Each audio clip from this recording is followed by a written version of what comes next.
러중 정상회담의 국제적 의의, 대북 제재를 반대한 러중 공동성명, 러시아 모스크바에서 열린 2차 세계대전 승전 80주년 기념식을 계기로 8일 러시아 중국 정상회담이 열렸습니다. 여기서 두 정상은 새로운 시대의 포괄적 동반자 관계와 전략적 협력 심화에 관한 공동성명, 이하 공동성명을 비롯해 29개에 달하는 여러 분야별 합의문을 채택했습니다. 국내에서 가장 쟁점이 된 건 대북 제재 해제에 관한 부분입니다. 공동성명은 한반도 문제와 관련해 다음과 같은 내용을 담았습니다. 각 당사국이 한반도 문제의 포괄적인 해결을 오로지 정치, 외교적 수단을 통해서만 전면적으로 추진할 것을 주장한다. 각 당사국은 북한에 대한 일방적인 강압 조치와 정책을 포기하고 동북아의 군사화와 대립을 주장하는 행태를 버리고 한반도에서 긴장을 완화하고 무력 충돌과 대규모 군사적 충돌의 위협을 제거하기 위한 실질적인 조처를 할 것을 강력히 촉구한다.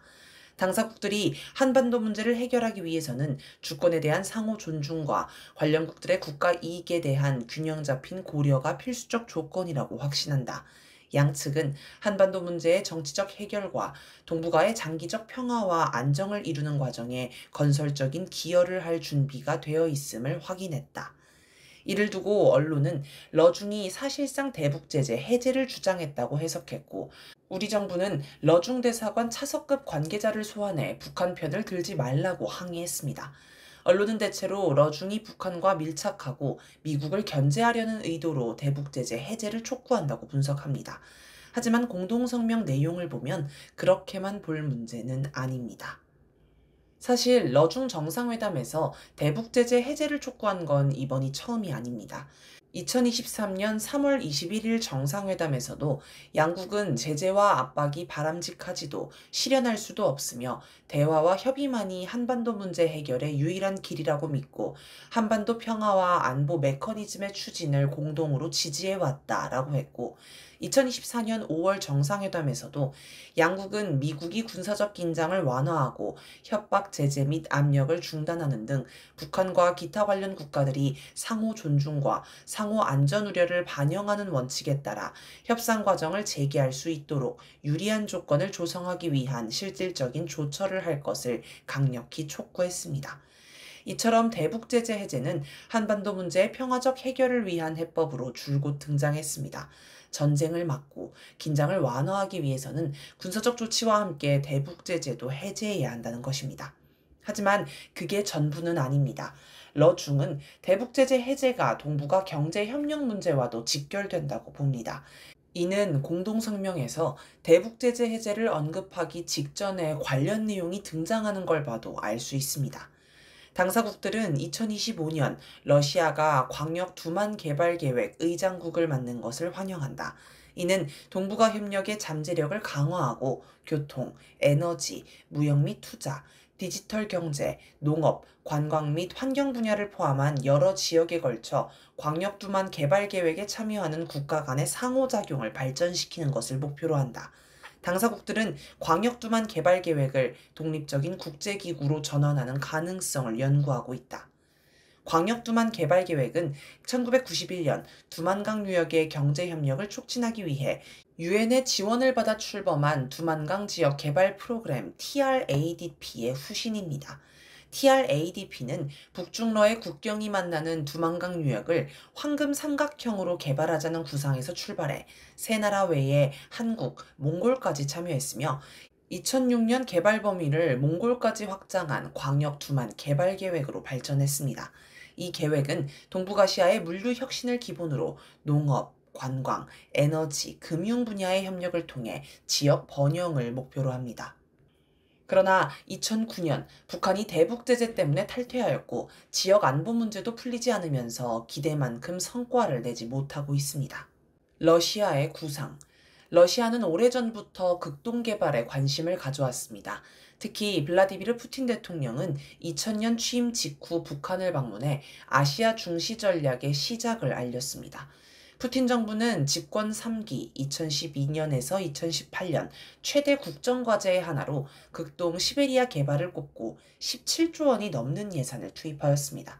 또 2012년 극동개발부 창설, 2014년에서 2015년 선도개발구역 지정, 2015년에서 2016년 블라디보스토크 자유항 지정, 2016년 국제운송회랑 프리모리의 1, 2개발 기본계획 승인 등이 이어졌습니다.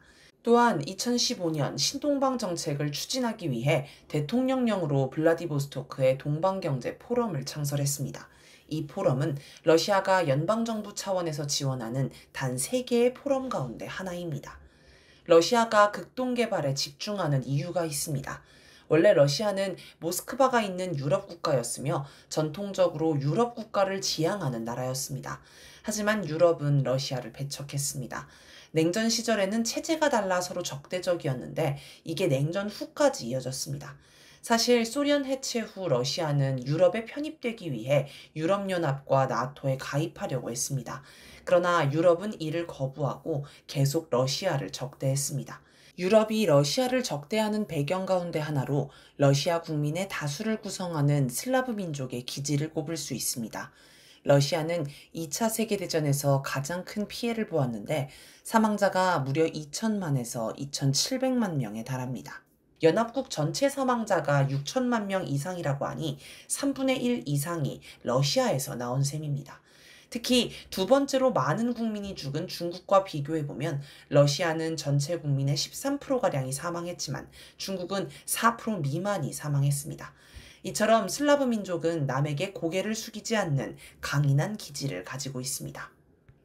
우리나라가 국가발전 정책을 짜면서 동해안 벨트, 서해안 벨트 같은 계획을 수립하듯 동서로 긴 국토를 가진 러시아 역시 동서의 개발 계획을 수립했을 것입니다.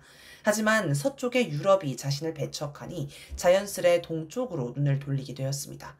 최인택 중앙일보 논설위원은 2016년 8월 28일 기사를 통해 극동개발은 푸틴의 명운이 달린 프로젝트라고 평가했습니다. 푸틴 대통령도 2023년 9월 동방경제포럼에서 극동개발은 21세기 러시아의 최우선 과제라고 언급했습니다. 특히 우크라이나 전쟁 이후 유럽의 러시아 배척이 최고조에 달하면서 러시아의 아시아 중시 전략은 더욱 중요해졌습니다. 시베리아와 사할린에서 나오는 풍부한 천연가스, 극동 최대 수력발전소인 브레아 발전소의 전력, 콩, 감자, 밀, 옥수수 등의 재배에 적합한 광활한 농지 등 러시아 극동 지역은 발전 가능성이 무궁무진합니다. 특히 중국의 동북 삼성과 마찬가지로 러시아 극동 지역도 아직 유전자 조작콩이 퍼지지 않아 논GMO 콩을 생산할 수 있는 장점이 있습니다. 중국의 구상 중국 역시 랴오닝성, 지린성, 헤이룽장성 등 동북 삼성 개발에 관심을 보여왔습니다. 중국을 크게 4개 지역으로 나누면 베이징, 상하이 등이 있는 동부 지역, 화동, 화북 등, 우한 등이 있는 중부 지역, 화중, 서남 등, 충칭, 시안 등이 있는 서부 지역, 그리고 동북 삼성이 있는 동북 지역으로 나눌 수 있습니다. 현재 중국에서 가장 발전한 곳이 동부 지역이며 중부 지역도 내륙 산업화 중심지로 한창 발전하고 있습니다. 서부 지역은 가장 낙후하면서도 가장 광활한 면적을 차지하고 있는데 서부 대개발 정책을 통해 철도, 도로, 전력망, 통신망 등 기반 시설부터 만드는 중입니다. 동북 지역은 과거 중공업이 발달했던 곳이었는데 지금은 공업이 쇠퇴하여 낙후한 지역으로 꼽히며 재건이 필요한 상황입니다. 중국은 동북 삼성의 개발을 위해 2003년 동북 지능 전략을 입안하였고 2016년에는 신동북 지능 전략을 발표해 3년 동안 270조 원을 투입하겠다고 발표했습니다. 특히 동북 삼성은 시진핑 국가주석이 야심차게 추진하는 1대1로 사업은 물론 북한, 러시아 항구를 빌려 동해로 진출하는 차항 출해 전략의 요충지입니다.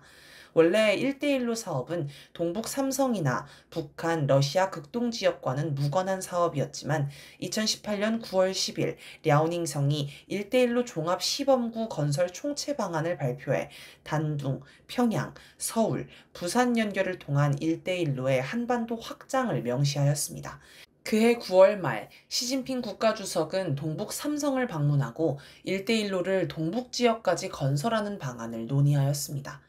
동북 삼성은 원래 공업이 발달했던 곳이라서 기반이 탄탄하고 인구도 1억 명이 넘으며 석유, 석탄 등 지하 자원도 풍부합니다. 또 한반도, 러시아, 일본과 가까워 교역에도 유리합니다. 따라서 서부 지역에 비해 훨씬 빠르게 발전할 수 있는 조건을 갖추고 있습니다. 북중러 협력.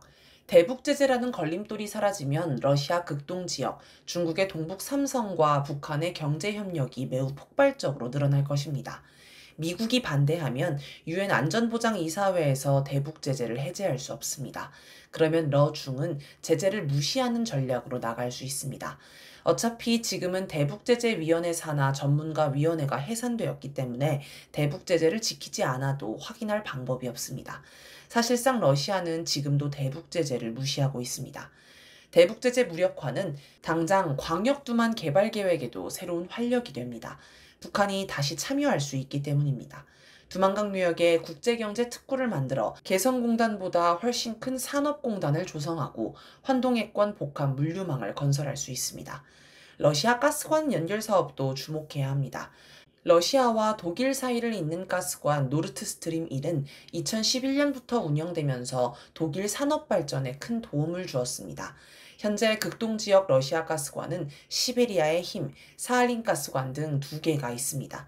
시베리아의 힘은 중국으로 가스를 공급하며 사할린 가스관은 블라디보스토크까지 연결되어 있습니다. 현재 이 두 가스관을 중간에 연결하는 사업도 구상하고 있습니다. 중국은 현재 인공지능 AI 산업에 막대한 투자를 계획하고 있는데 여기에는 엄청난 전기가 필요합니다. 중국은 전기를 보충하기 위해 석탄 발전소를 크게 늘리고 있는데 이 때문에 탄소 배출이나 환경오염 논란이 큽니다. 그래서 중국은 러시아 천연가스를 이용한 발전 비중을 늘리려고 합니다. 만약 북한이 동의한다면 러시아 천연가스가 북한을 거쳐 한국까지 들어오는 것도 충분히 가능합니다. 새로운 바닷길이 열릴 수도 있습니다. 2000년대 들어 시작한 라진 하산 프로젝트 구상을 이어 러시아와 중국이 북한의 라진항을 이용해 동해로 나가 일본이나 태평양으로 진출할 수 있습니다. 북한이 추진하는 동서해 대운하가 완성되면 라진항에서 출발해 대운하를 거쳐 칭다오, 상하이, 동남아, 인도 등으로 빠르게 갈 수 있습니다. 새로운 운송로를 개척하는 일은 경제 발전에서 매우 중요합니다. 과거 실크로드가 동서문명 발달에 큰 영향을 끼쳤고 실크로드가 지나는 곳마다 크고 작은 도시가 생겨난 것도 그 때문입니다. 특히 글로벌 가치사슬 GVC가 폭넓게 발달한 현대에 이르러 물류는 더욱 중요합니다. 중국이 1대1로의 사활을 거는 것도 그 때문입니다. 라진에서 동서해 대운하를 거쳐 동남아, 남아시아로 연결되는 새로운 바닷길에 주목해야 하는 이유도 여기 있습니다. 관광산업도 전망이 밝습니다. 북한의 동해안에는 금강산, 마식령 스키장 등 우수한 관광 자원이 많습니다. 특히 올해 6월 운영을 시작할 예정인 원산의 갈마해안 관광지구도 주목됩니다. 러시아의 블라디보스토크는 포브스가 선정한 러시아 최고의 휴양 및 관광도시 10위 안에 들어가기도 합니다. 블라디보스토크와 갈마해안 관광지구, 마식령 스키장, 금강산을 연계해 국제 관광지구로 개발하거나 크루즈 관광, 철도 관광 등을 개발할 수 있습니다. 국제 질서의 변화. 북중러 경제협력은 큰 나라가 작은 나라를 약탈하거나 이용해 먹는 식이 아니라 세 나라가 함께 부흥하고 번영하는 방향에서 이루어질 것으로 보입니다. 북한이 그동안 보여온 모습을 보면 러중 두 나라를 연결하는 길만 내주는 게 아니라 공동 번영하는 하나의 주체로 자리 잡으려 할 것입니다. 또 최근 북러 관계를 보면 러시아가 북한을 러시아와 동급의 나라로 존중하는 모습을 볼 수 있는데 이런 걸 봐도 북중러 관계는 누가 누구 위에 올라가는 그런 관계는 안 될 것으로 보입니다. 본격적인 북중러 협력의 시작은 국제 질서의 중대한 변화입니다. 그동안 미국을 정점으로 해서 독일로 대표되는 유럽과 일본의 삼각체제였던 서방체제가 허물어지고 북중러가 협력, 연대하며 동북아 시대가 열리는 것입니다. 지금 미국이 벌이고 있는 관세 전쟁은 서로 물어뜯는 싸움입니다. 반면 북중러는 공리공영을 추구하며 지역의 부흥과 번영을 추구합니다. 시간이 흐르면 세계 경제의 판도가 바뀌면서 동북아가 세계의 중심이 되고 미래도 여기서 열릴 수 있습니다. 이렇게 되면 너도 나도 북중러에 접근하려고 할 것입니다. 지금 미국과의 관세 협상이 제2의 플라자 합의가 될까 두려워하는 일본도 미국과 거리를 두면서 북중러에 밀착할 수밖에 없습니다.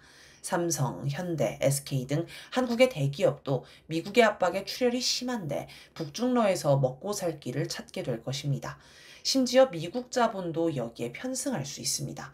자본은 돈만 된다면 국적을 따지지 않습니다. 한편 러중은 공동성명에서 미국의 강압적인 관세 정책에 공동 대응을 하겠다고 밝혔습니다. 개별 국가가 무역 상대국에 부당한 관세를 부과하는 것은 다른 국가의 합법적 권리와 이익, 세계 무역기구 WTO 규정을 심각하게 침해하고 규칙에 기반을 둔 다자간 무역 체계를 훼손하며 세계 경제 안정을 위협한다. 양국은 불법적인 일방적 괴롭힘, 관세 및 수출 통제의 남용, 그리고 국제 무역과 경제 질서를 파괴하고 글로벌 생산 및 공급망의 기능에 심각한 부정적 영향을 미치는 기타 일방적 보호주의 조치에 단호히 반대한다. 미국의 관세 폭탄에 분노한 전 세계가 러중 공동성명의 이 내용을 주목해서 보고 있습니다. 하지만 선언만으로 관세 문제가 해결되는 것 아닙니다. 북중러가 실제로 번영하는 모습을 보여줄 때 관세 전쟁을 일으킨 미국의 강력한 경고가 되며 대응책, 분쇄책이 되지 않을까요? 이렇게 보면 러중 정상회담 공동성명에는 엄청난 의미가 담겨 있다고 할 수 있겠습니다.